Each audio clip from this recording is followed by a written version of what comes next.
Say hello to the iconic Citizen Meijinsen DIT-40 Shogi clock. This thing has got a lot of features, but it can be a bit difficult to program, especially if you don't read Japanese, as I don't, because that's all the instructions are written in. So what I'm going to show today is how to set it in Byoyomi mode, which is probably the most common time control setting for Shogi outside of Kiramake, which is simply a fixed amount of time. So let's get to it. To turn on the clock, simply hold down the power button for a second or two.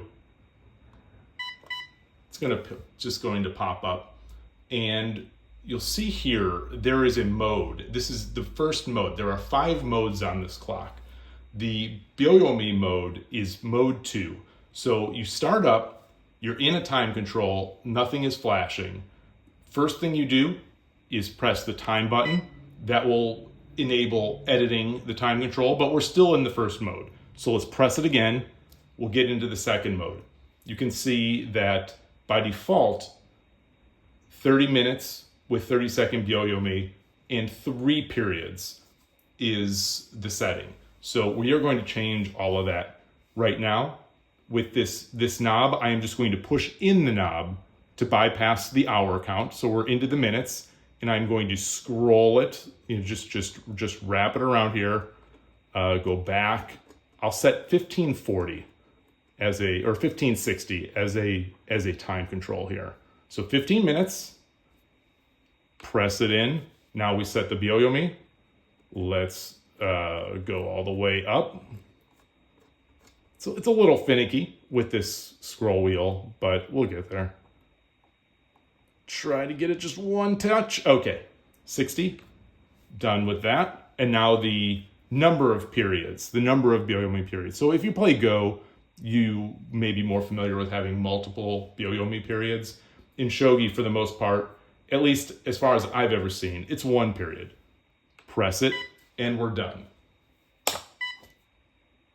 Gote traditionally hits the button first, Sente starts, and there we go. To pause the clock, we pause. To turn it off again, we just touch and hold the button. Let's touch and hold it again to turn it back on.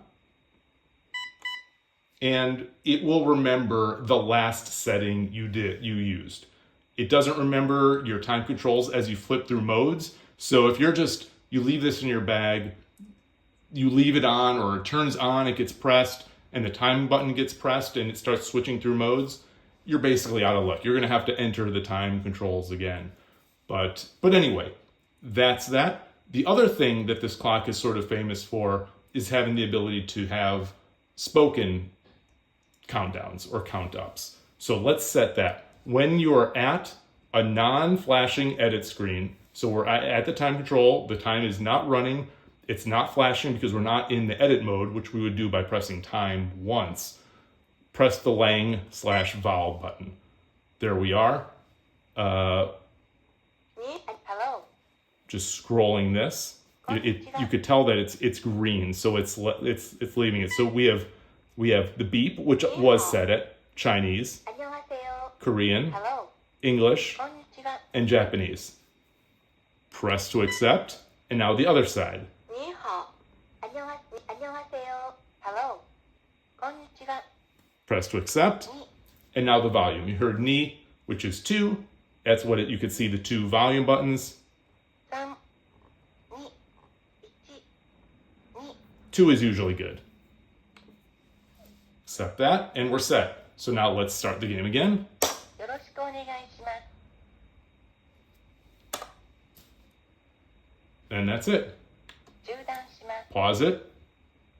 Going to press and hold the power button to shut it down. さようなら。